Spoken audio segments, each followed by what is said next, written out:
Hello and welcome all to part 8 of our series on student queries related to studying in New Zealand. Since the July intake is coming closer, we are getting a lot of queries regarding studying in New Zealand study visa, refusals, cost of living, tuition fees, and a lot more. So, to provide you with the expert answers and guidance, we welcome Ms. Parvinder Kaur, a licensed immigration advisor from West Highlander Immigration, to answer all these queries again. So, welcome, ma'am, first of all. And let's jump into our very first query. So, a husband is asking for his wife that she plans to pursue a Master of Teaching in Secondary Education in New Zealand. And she's an engineering graduate currently working in a private bank.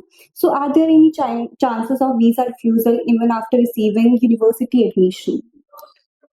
Here, I would like to stress that getting admission in a university and getting your student visa application successfully, these are two different things.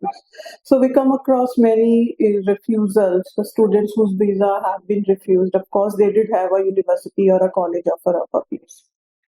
When you apply for your New Zealand student visa, there are two main things which the students must take care of. The first one is regarding the funds, and the second one is regarding the bona fides. Now, this query is more related to bona fides. Here, as the question has come that the applicant is an engineering graduate, and after that, she has been working in a bank. Now she intends to do a Masters of Teaching course.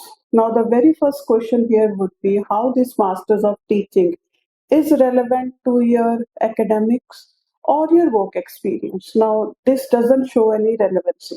Engineering graduate, then working in a bank, now want to do a teaching qualification. What are the reasons? So, you need to really convince the visa officer your intention of doing this course. Why you have chosen to do this teaching course after having the background in engineering studies and then working in the bank.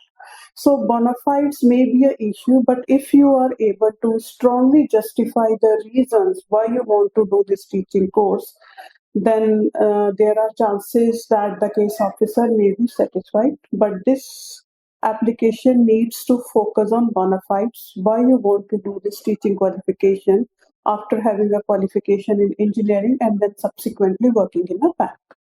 Okay. So, like I said, that July intake is coming closer. Our second query is related to that only.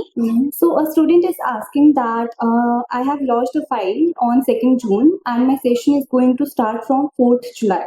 So, will I get my visa approval within that period of time? And if not, what options do I have? Well, processing time is a very common query which students are worried about. Since July is a major intake in New Zealand, there is rush of applications with Immigration New Zealand. And Immigration New Zealand strongly advises that the students submit their application well in advance. So maybe 2 to 3 months in advance. Now, in this case, as it's only 1 month since the class start date, there could be chances that the application could not be processed within time. So, under these circumstances, the students do have the option to defer their intake to the immediate next available intake. So, you can always write to your university or college for deferment if the application is not timely processed. Secondly, if there are circumstances, let's say that you got your AIP approval in principle, but the class start is immediately in next 2 to 3 days. In that case, you may request your college or university for extension. Now, it totally depends on the university or college if they could provide you with extension of 10 to 12 days. So, if you have got AIP and you feel that you can fulfill those conditions in this 10 to 12 days, and subject to university or college providing you with extension, then getting an extension of 10 to 12 days is another option for these kind of applications. Okay, so wrapping up with our last query. Ma'am, a person is asking that he got a refusal for his March intake, but he don't know the exact reason. So can the case notes help him understand it? Also, how he can apply for these case notes? Uh, Most of the time, the refusal letter states the reasons, like if the application has been refused on funds, the reasons are mentioned. Now, there could be circumstances where the reason might have been that they are not satisfied with the bona fides and they are not satisfied that you have enough funds.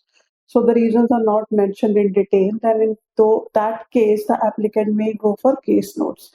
Now, case notes are an excellent way to understand what were the concerns the case officer had regarding the application.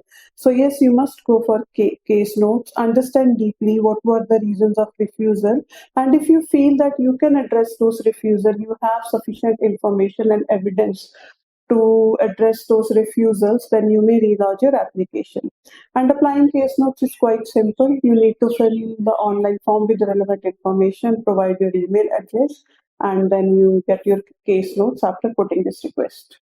Okay, so with that we come to an end of this video. Thank you so much, ma'am, for sharing the Thank you. information. I hope you all liked the video. For personalized guidance, please contact West Highlander Immigration. Thank you. Thank you.